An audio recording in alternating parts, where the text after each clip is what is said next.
Good morning. Welcome to Faith in the Morning. Something good is going to happen to you today, so expect miracles. Thank you for joining me today. Faith in the Morning exists to help you start your day with faith and encouragement, and that's exactly what's going to happen today. So thank you for joining us, whether you're listening on Apple Podcasts or Spotify, watching our live stream on Facebook, YouTube, or Twitter, watching on Faith Plus with Faith Plus On Demand. We're so glad that you're with us this morning, starting your day with faith and encouragement. July is a month for miracles. That's one of the things the Lord has impressed my heart to share with you. So say it with me. Say, July is my month for miracles. Come on, say it with me and say, July is my month for miracles. Go with me today to 2 Kings chapter 7. 2 Kings chapter 7, I'm going to read it this time from the New Living Translation. We talked about previously about miracles, about how God is not out of power, how he does suddenlies. And I want to show you the story from 2 Kings chapter 7. Starting with verse 1. Now remember this time that the nation has been under great economic distress, and that's to put it lightly. The city, the area, the capital has been besieged. People are starving. They are dying. It is a horrible situation. And Elisha replied, verse 1, listen to this message from the Lord.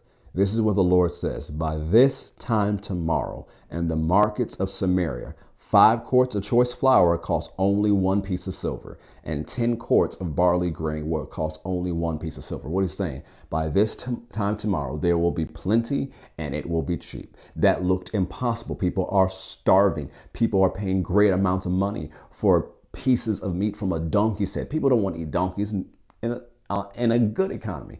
But the donkey's head had the least part of me, but they're paying all this money because that was the only food available. It is a horrible time. And the man of God stands up and says, by the Spirit of God, that by this time tomorrow, there'll be plenty and it will be cheap.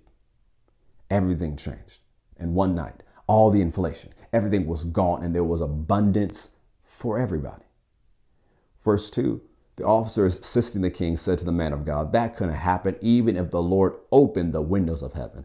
But Elisha replied, you will see it happen with your own eyes, but you won't be able to eat any of it. So let's keep reading verse 3.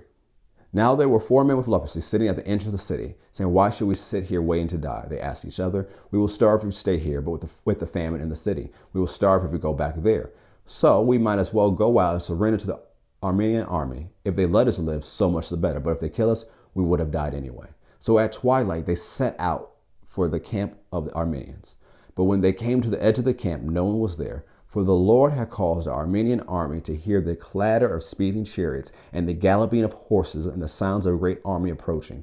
The king of Israel has hired the Hittites and Egyptians to attack us, they cried to one another. So they panicked and ran into the night, abandoning their tents, horses, donkeys, and everything else as they fled for their lives.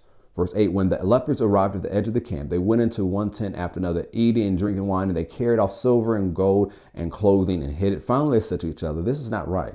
This is a day of good news, and we aren't sharing it with anyone. If we wait until morning, some calamity will certainly fall upon us. Come on, let's go back and tell the people at the palace. So they went back to the city and told the gatekeepers what had happened. We went out to the Armenian camp, they said, and no one was there. The horses and donkeys were tethered, and the tents were all in order, but there wasn't a single person around. Then the gatekeeper shouted the news to the people in the palace. The king got out of bed in the middle of the night and told his officers, I know what has happened. The Armenians know we are starving, so they have left their camp and have hidden in the fields. They are expecting us to leave the city, and they will take us alive and capture the city. Notice how it keeps going. It says, one of his officers replied, we had better send out scouts to check into this. Let them take 5 of the remaining horses. If something happens to them, it will be no worse than if they stay here and die with the rest of us. So 2 chariots with horses were prepared, and the king sent scouts to see what happened to the Armenian army. They went all the way to the Jordan River, following a trail of clothing and equipment that the Armenians had thrown in their mad rush to escape. The scouts returned and told the king about it. Then the people of Samaria rushed out and plundered the Armenian camp. So it was true that 5 quarts of choice flour were sold that day for 1 piece of silver, and 10 quarts of barley grain were sold for 1 piece of silver, just as the Lord had promised. It all happened in 24 hours. It was a suddenly. Everything changed. As I've already encouraged you, expect suddenlies. If God could do it for them, God can do it for you. Your job is to stay faithful. Do what God has told you to do. Walk by faith. Walk in love. Forgive everyone everything.